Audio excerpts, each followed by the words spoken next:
नमस्कार दोस्तों, रेलवे की पाठशाला में आपका स्वागत है। दोस्तों आज के इस वीडियो में हम बात करेंगे कि रेलवे में जो ग्रुप डी स्टाफ होता है, क्योंकि दोस्तों आप सब रेलवे ग्रुप डी की तैयारी कर रहे हैं और ऐसे में आपको पता होना चाहिए कि जब आपकी ज्वाइनिंग होगी तो आपको कितने प्रकार की छुट्टियां मिलती है और कितनी छुट्टियां यहां पर मिलती है। तो इस वीडियो में मैं आपको बताऊंगा कि रेलवे में ग्रुप डी और ग्रुप सी स्टाफ को कौन कौन सी यहां पर छुट्टियां यहां पर मिलती है।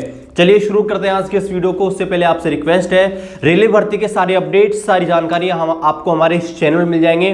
तो चैनल को अभी तक आपने सब्सक्राइब नहीं किया है, चैनल को जरूर सब्सक्राइब कर दीजिएगा और बेल आइकन को ऑन कर दीजिएगा। और आपको किसी और पर्टिकुलर टॉपिक के ऊपर वीडियो बनाना है तो आप हमें वो भी कमेंट कर सकते हैं, हम उसके ऊपर भी वीडियो बनाने का पूरा कोशिश करेंगे। चलिए शुरू करते हैं आज के इस वीडियो को। सबसे पहले दोस्तों बात करते हैं कि यहाँ पर छुट्टियां कितने प्रकार की होती है। देखो रेलवे में छुट्टियां बहुत प्रकार की होती है, 9-10 टाइप की छुट्टी होती है। तो सबसे पहले बात करते हैं जिसे बोलते हैं CL यानी कि कैजुअल लीव, इसको हिंदी में बोलते हैं आकस्मिक छुट्टी। देखो नाम से ही पता लग रहा है कि आकस्मिक यानी कि हो सकता है आपको कोई ऐसा इमरजेंसी काम हो जिसके लिए आपको घर पे जाना हो, और वो कुछ भी काम हो सकता है। तो ये आपको साल में 10 छुट्टियां मिलती हैं और इन छुट्टियों को सेक्शन कराने की कोई जरूरत नहीं पड़ती है, सैंक्शन कराने की, यानी कि आप बिना अपने सीनियर अधिकारी को बताए घर जा सकते हो और वो इसमें आपके खिलाफ कोई कार्रवाई भी नहीं कर सकता। लेकिन ध्यान रखना, ये सिर्फ 10 ही छुट्टियां मिलती हैं, एक साल के अंदर 10 छुट्टियां मिलती हैं। और ये जो छुट्टियां हैं जिस साल के लिए आपको दी जाती हैं उसी साल में आपको खत्म करनी पड़ती हैं। जैसे 2021 चल रहा है तो 2021 में अगर आपको 10 CL मिली हैं तो आपको 2021 में उनको खत्म करना है। अगर 31 दिसंबर 2021 तक आपने यूज नहीं ली, ऑटोमेटिक आपके खाते से वो डेबिट कर दी जाएंगी, यानी कि कट कर दी जाएंगी, है ना। तो ये आपको ध्यान रखना है। दूसरी जो आपकी छुट्टियों का प्रकार है उसे हम बोलते हैं LAP यानी कि लीव ऑन एवरेज पे। इसे हम दोस्तों कई बार PL भी कहते हैं, ये भी आपको ध्यान रखना है। और देखो जो LAP होती है वो आपको टोटल 30 मिलती है एक साल में, और ये जो होती हैं ये 2 बार मिलती हैं, एक तो 1 जनवरी को, एक 1 जुलाई को, यानी कि 2 बार ये मिलती है 15-15 करके। लेकिन सपोज कीजिए अगर किसी की joining mid of the year में हो जाती है, मान लीजिए कि कहीं भी किसी महीने के बीच में हो जाए, अब जनवरी में तो छुट्टी आएंगी, है ना। मान लीजिए 1 जनवरी 2022 को आपकी छुट्टियां क्रेडिट होनी है 15, लेकिन किसी की ज्वाइनिंग अगर 1 फरवरी को हुई, है ना, 15 मार्च को, कुछ भी तो हो सकती है, कहीं भी हो सकती है ना। तो ऐसे में रेलवे का रूल्स ये है कि जब भी आपकी ज्वाइनिंग होती है तो पर मंथ आपको 2.5 यानी कि 2.5 छुट्टियां LAP के रूप में दी जाती हैं, है ना। मान लीजिए जनवरी में मिलनी थी लेकिन जनवरी में किसी की ज्वाइनिंग नहीं हुई, है ना, फरवरी में हुई, तो फिर तो उस समय क्या होता है कि 2.5 आपको हर महीने की LAP दी जाती हैं। LAP के बारे में आपको एक चीज ध्यान रखनी है कि LAP यहाँ पर अगर जिस फाइनेंशियल ईयर के लिए आपको मिल रही है, जिस सेशन के लिए आपको मिल रही है, है ना, फाइनेंशियल नहीं, जिस सेशन के लिए मिल रही है, 2021 के लिए मिल रही हैं, तो अगर आपने इसमें काम नहीं लिया तो ऑटोमेटिकली आपके अगले साल के लिए जुड़ जाएंगी, यानी कि आप उनको ऐड कर सकते हैं, जोड़ सकते हैं। और ये कितनी ऐड कर सकते हैं आप? 300 + 15 यानी कि 300 + 15 तक इकट्ठी कर सकते हैं। 15 तो आने वाली, मैक्सिमम 300 इकट्ठा कर सकते हैं। और इनके बदले आप दोस्तों पैसे भी इन कैश भी कर सकते हैं जब आपका रिटायरमेंट हो तब। और इन कैश का सिस्टम ये है कि उस समय आपका जो बेसिक होगा प्लस DA होगा वो आपको मिलेगा, जितनी भी छुट्टियां हैं उनका, ठीक है। ये आपको ध्यान रखना है LAP के बारे में। और LAP जो है, LAP को आप कभी भी CL के साथ लेकर उपयोग नहीं ले सकते हैं, है ना। जैसे मान लो कि 2 LAP ले ली, 5 CL ले ली, ऐसे आप छुट्टियां नहीं ले सकते हैं। हाँ, आप रेस्ट के साथ LAP ले सकते हैं और सिक सर्टिफिकेट के साथ यहाँ पर LAP यूज कर सकते हैं। ये आपको LAP के बारे में ध्यान होना चाहिए। अब यहाँ पर बात करते हैं अगली, जिसको बोलते हैं हाफ LAP यानी कि HLAP। इसको बोलते हैं अर्ध औसत वेतन छुट्टी। इसमें क्या होता है दोस्तों, आपको साल की 20 छुट्टियां इस प्रकार से मिलती हैं, 1 जनवरी को, 1 जुलाई को, ठीक है। 1 जनवरी 1 जुलाई को 10-10 छुट्टियां मिलती हैं। और अगर इनको आप छुट्टियों के रूप में यूज लेते हैं, है ना, मान लीजिए आप मेडिकल सर्टिफिकेट देके भी, तो जितनी भी आपके पास छुट्टियां हैं उनका आप आधा उपयोग ले सकते हैं। नाम से ही पता लग रहा है दोस्तों हाफ LAP है, यानी कि 20 आपको मिलती हैं तो आप 10 दिन की छुट्टी इनसे ले सकते हैं। और इनको आप एकत्रित तो कर सकते हैं लेकिन इनके बदले आपको कोई कैश नहीं ले सकते, यानी कि आप इन कैश कन्वर्ट नहीं कर सकते ये जो आपकी लीव्स हैं उनको। आगे दोस्तों बात करते हैं जिसे हम बोलते हैं LND यानी कि लीव नॉट ड्यू। मान लीजिए आपके पास इनमें से किसी प्रकार की छुट्टियां नहीं है, ठीक है, आपके पास इनमें से किसी भी प्रकार की छुट्टियां नहीं है और आप किसी गंभीर बीमारी का शिकार हो जाते हैं और आपको घर पे रहने की सलाह दी जाती है, तो फिर दोस्तों आप क्या कर सकते हैं, वहां पर दोस्तों रेलवे का रूल्स ये है कि यहां पर आपको लीव नॉट ड्यू होने पर क्या किया जा सकता है, रेलवे अथॉरिटी को यह पूरा अधिकार है कि आपकी आने वाली जो छुट्टियां हैं उनको यहां पर लेकर कट किया जा सकता है। ये यहां पर रेलवे की जो भी छुट्टियां सेक्शन करते हैं उनको ये अधिकार रेलवे ने दिया गया है कि आने वाली, जैसे 2021 का एंड चल रहा है दिसंबर में, अब देखो मैक्सिमम लोगों के पास क्या होता है कि छुट्टियां खत्म हो जाती है दिसंबर के आते आते, तो मान लीजिए दिसंबर में वो बीमार हो गया, तो जो आपके छुट्टी देने वाले जो अधिकारी, सेक्शन करने वाले जो ऑफिसर हैं, अथॉरिटी है, उनको अधिकार है कि 2022 की आने वाली छुट्टियां हैं उनको यहाँ पर काट के और उनकी यहाँ पर लीव लगाई जा सकती है। ये आपको ध्यान रखना है। अब यहाँ पर देखो बात करते हैं स्टडी लीव, और स्टडी लीव के लिए आप सब बहुत ही बेसब्री से इंतजार कर रहे होंगे कि स्टडी लीव का क्या प्रावधान है। देखो रेलवे में स्टडी लीव मिलना इतना आसान नहीं है, क्योंकि रेलवे ने आपको रेलवे सेवा के लिए यहाँ पर सेलेक्ट किया है, और अगर वो पढ़ाई के लिए आप चले जाएंगे तो फिर रेलवे ने जो इतनी मेहनत करी है, इतनी रिक्रूटमेंट की है, तो जो प्रोसेस की है उसका क्या मतलब रहा है ना। आपको किसी भी कार्य के लिए अपॉइंट किया गया है तो आपको रेलवे उस कार्य में काम करवाएगी, आप बिना बताए नहीं जा सकते। लेकिन हाँ, जैसे मान लीजिए मैं आपको कुछ एग्जाम्पल दे रहा हूं, उन एग्जाम्पल को आप समझने की कोशिश कीजिएगा। जैसे मान लीजिए आप जैसे एनटीपीसी में आपके 12th बेसिस पर सिलेक्शन हो गए और आपका प्रमोशन होना है तो उसमें ग्रेजुएशन चाहिए, है ना। जैसे मान लीजिए आप जूनियर क्लर्क बन गए, आपको सीनियर क्लर्क बनना है ना, या आप छोटी पोस्ट लग गए एनटीपीसी में, बड़ी पोस्ट के लिए आपको क्वालिफाई करना है, तो वहां पर ग्रेजुएशन चाहिए होगी। तो ऐसे में रेलवे के, अगर आपको रेलवे को ये लगता है कि भाई वो रेलवे के फायदे के लिए ही पढ़ना चाहता है, जैसे मान लीजिए टेक्नीशियन है, आपके पास आईटीआई है, आप डिप्लोमा करना चाहते हैं, डिग्री लेना चाहते हैं, तो यहाँ पर रेलवे अथॉरिटी आपको यहाँ पर अलाउ कर सकती है, आप स्टडी लीव के लिए छुट्टी ले सकते हैं। लेकिन मैं आपको बताना चाहूंगा ये इतना आसान नहीं होता है। लेकिन मैंने आपको बता दिया, अगर रेलवे के फेवर के लिए अगर आप पढ़ाई कर रहे हैं तो ही दोस्तों आपको रेलवे यहाँ पर अलाउ करेगी, नहीं तो आपको छुट्टी इसके लिए नहीं मिलेगी, है ना। आगे यहाँ पर बात करते हैं जिसको बोलते हैं मैटरनिटी और पैटर्निटी लीव। देखो जब कोई रेल कर्मचारी माँ या पिता बनता है तो उसके लिए भी रेलवे में छुट्टियों का प्रावधान है।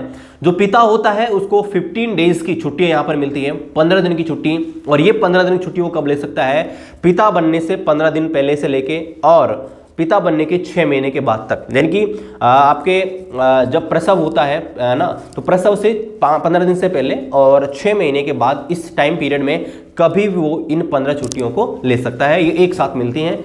इसके अलावा जो माँ बनती है, रेल कर्मचारी कोई भी रेल कर्मी है वो माँ बनती है, तो उसके लिए रेलवे में 6 महीने की जो लीव है उसका प्रावधान है, जिसको हम बोलते हैं मैटरनिटी, है ना, 180 डेज, और ये मैक्सिमम 2 बच्चों के लिए मिल सकती है, ये आपको ध्यान रखना है। आगे यहाँ पर बात करते हैं स्पेशल डिसेबिलिटी लीव। देखो ये क्या होता है कि मान लीजिए आप रेलवे में कार्य कर रहे हैं, जैसे स्पेशली ट्रैकमैन की मैं बात करूँ, क्योंकि ट्रैकमैन का कार्य थोड़ा खतरे से खाली नहीं होता है, तो हो सकता है कि आप काम करते वक्त आपका मान लीजिए कोई हाथ फ्रैक्चर हो गया, पैर फ्रैक्चर हो गया, और आप उस जो पोस्ट है उस पर कार्य करने के लिए फिट नहीं हो, तो ऐसे में पहले तो आपको क्या करेगा, रेलवे हॉस्पिटल है वो आपको मैक्सिमम 2 साल के लिए स्पेशल डिसेबिलिटी लीव यहाँ पर दे सकता है, और बाद में 2 साल बाद, मैक्सिमम 2 साल है, और उस टाइम पीरियड के बाद अगर आपको अनफिट घोषित किया जाता है कि भाई आप इस पोस्ट के लिए काम नहीं कर सकते, जैसे मान लीजिए ट्रैकमैन है, ट्रैकमैन में तो काम इतना हार्ड होता है, पेट्रोलिंग भी करनी पड़ती है, दिन में भी काम करना पड़ता है, तो मान लीजिए आपका पैर फ्रैक्चर हो गया, आप पैर से चलने में असमर्थ हैं, हाथ में कुछ प्रॉब्लम हो गई, है ना, तो ऐसे में आप कैसे ड्यूटी करोगे। तो ऐसे में रेलवे में प्रावधान है कि आपको 2 साल की स्पेशल डिसेबिलिटी लीव दी जा सकती है, और उसके बाद में आपकी स्थिति देखी जाती है। अगर ये आपको लगता है कि रेलवे को भाई ये अनफिट है, तो उसको अनफिट घोषित करके दूसरे डिपार्टमेंट में भी शिफ्ट किया जा सकता है, ये रेलवे का रूल्स है। आगे हम बात करते हैं स्पेशल सीएल। स्पेशल सीएल दोस्तों स्पेशल नाम से ही पता लग रहा है, ये स्पेशल प्रयोजनों के लिए मिली है। मैं खुद इसको लिया हूं अभी 4-5 दिन पहले। तो देखो रेलवे में क्या होता है कि बहुत सारी यूनियंस होती हैं, बहुत सारी सहकारी समितियां होती हैं, है ना। तो अगर आप रेलवे परियोजना के लिए, रेलवे प्रशासन की हेल्प के लिए अगर यहाँ पर कोई कार्य करते हो तो उसके लिए आपको रेलवे से स्पेशल सीएल यहाँ पर दी जाती है, ग्रांट की जा सकती है। और ये मिनिमम 1 दिन के लिए और मैक्सिमम 90 डेज के लिए आप ले सकते हैं। इसके अलावा बहुत सारे और भी कार्य हैं जिनके लिए भी आपको रेलवे स्पेशल सीएल दे सकता है। जैसे अगर कोई पुरुष नसबंदी कराता है उसके लिए, कोई भी गेम्स में अगर कोई पार्टिसिपेट करता है उसकी प्रिपरेशन के लिए, इसके अलावा कोई ब्लड डोनेशन करता है स्वैच्छिक उसके लिए, इसके अलावा कोई लेप्रोकेसी करवाता है उसके लिए भी यहाँ पर रेलवे में जो छुट्टियां हैं उनका यहाँ पर प्रावधान है, स्पेशल सीएल, ध्यान रखना, ठीक है। मैं गया था यहाँ पर यूनियंस के माध्यम से, जो हमारे साथी हैं, साथी जो है ट्रैकमैन, उनकी प्रॉब्लम के निवारण के लिए, प्रॉब्लम देखने के लिए क्या उनको प्रॉब्लम हो रही है उनके लिए मैं खुद यहाँ पर गया था, है ना, 1 दिन की स्पेशल सीएल लेके। अब यहाँ पर बात करते हैं दोस्तों सीआर और सीसीएल क्या है। देखो सीआर क्या होता है, इसको बोलते हैं प्रतिपूरक छुट्टी। देखो मान लीजिए, देखो रेलवे में क्या होता है कि आपको एक साप्ताहिक रेस्ट दिया जाता है, यानी कि 7 दिन में 1 दिन का अवकाश होता है और ये कोई फिक्स नहीं होता। हो सकता है कि आप ये सोच रहे हो भाई संडे का ऑफ रहता हो, ऐसा दोस्तों फिक्स नहीं है। हर जगह अलग अलग प्रावधान है। जैसे हमारे प्रावधान है कि मंडे के दिन हमारे यहाँ पर छुट्टी रहती है, मंडे के दिन हमारा अवकाश रहता है। तो मान लीजिए मंडे का हमारा अवकाश है वीकली, लेकिन हो सकता है कि मंडे के दिन ऐसा कोई जरूरी काम आ जाए जिसके लिए हमको ड्यूटी पे बुला लिया जाए, और ऐसा बहुत बार हो चुका है ना। रेलवे में हो सकता है कि जिस दिन आपकी छुट्टी हो, वीकली, ध्यान रखना वीकली की बात कर रहा हूं, जिस दिन आपकी छुट्टी हो उस दिन अगर आपको ड्यूटी पे बुला लिया जाता है तो यहां पर रेलवे में क्या प्रावधान है कि भाई आपकी छुट्टी थी लेकिन आपसे उस दिन काम करवाया गया, तो आपको क्या किया जाएगा, उसके बदले 1 दिन की छुट्टी यहां पर कभी भी आप ले सकते हैं, उसे बोलते हैं सीआर। लेकिन ध्यान रखना आप मैक्सिमम 3 सीआर यहां पर इकट्ठा कर सकते हैं। देखो इसमें आप ऐसे भी कर सकते हैं, कई बार बहुत सारे लोग नाइट पेट्रोलिंग जब करते हैं ना, तो जैसे 7 दिन का नाइट पेट्रोलिंग का शेड्यूल होता है, तो कई बार लोग 15 दिन की कर लेते हैं, तो ऐसे में उनकी छुट्टियां बन जाती हैं। लेकिन रेलवे में प्रावधान है कि आप मैक्सिमम 3 सीआर इकट्ठे कर सकते हैं, और 3 सीआर इकट्ठे करने के बाद आप उनको एक साथ ले तो सकते हैं, लेकिन ध्यान रखना 1 महीने के टाइम पीरियड के अंदर ही ले सकते हैं।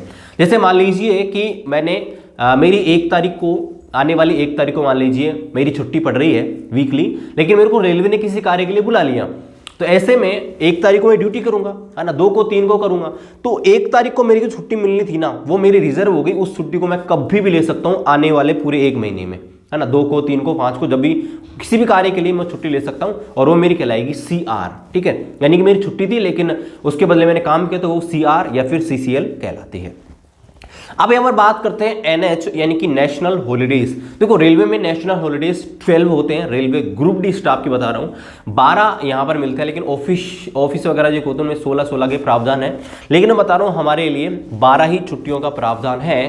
और इन जो 12 छुट्टियाँ हैं इनमें आपके 15 अगस्त है, 26 जनवरी है ना, और वही आपकी होली, दिवाली, दशहरा, ये चीज़ें आती हैं।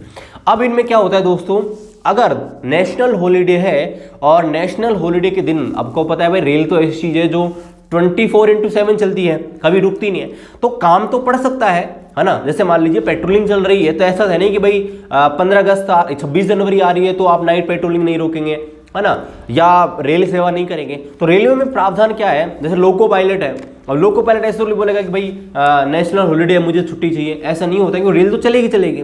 तो ऐसे में दोस्तों क्या होता है कि रेलवे ने एक प्रावधान कर रखा है कि अगर नेशनल हॉलीडे के दिन, एनएच वाले दिन, जैसे गांधी जयंती है अभी, तो जैसे 26 जनवरी आ रही है, तो 26 जनवरी के दिन छुट्टी है, अगर उस दिन कोई भी रेल कर्मचारी यहाँ पर ड्यूटी करता है तो उसको 2 फायदे होते हैं।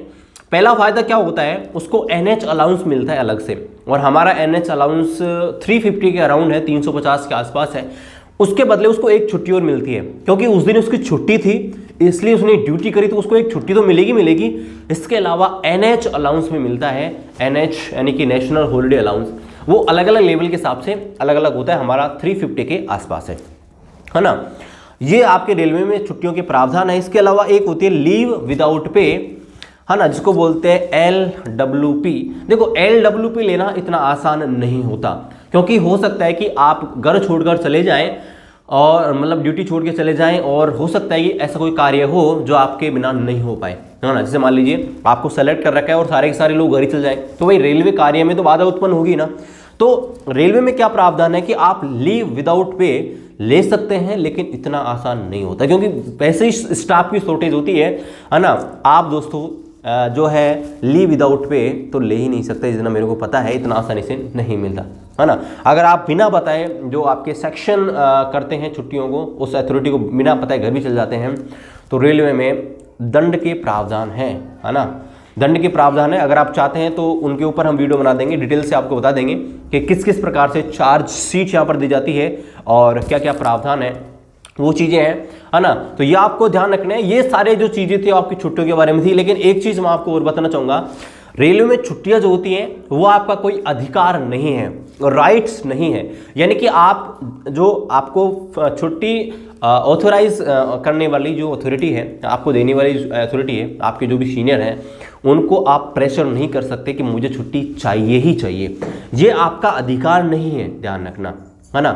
एक प्रोविजन है लेकिन अधिकार नहीं है। लेकिन हाँ, अगर आपको इमरजेंसी काम है तो यहाँ पर रेलवे का प्रावधान ये भी है कि रेलवे कर्मचारियों को यहाँ पर छुट्टी दी जानी चाहिए, ताकि रेलवे कार्य जो है वो भी सुचारू रूप से हो सके और जो कर्मचारी है वो भी किसी कार्य के लिए परेशान ना हो, है ना। ये आपके जो रूल्स हैं वो रेलवे रेलवे लीव रूल 1949 थे जो मैंने आपको बताए हैं। बाकी आशा करते हैं वीडियो आपको अच्छा लगा होगा। वीडियो अच्छा लगे तो लाइक कर दीजिए, कमेंट कर दीजिए किसी पर्टिकुलर टॉपिक के लिए आपको वीडियो बनवाना है, चैनल को सब्सक्राइब कर दीजिएगा, इस वीडियो को शेयर कर दीजिएगा और मिलते हैं दोस्तों अगली वीडियो में। तब तक जय हिंद, वंदे मातरम।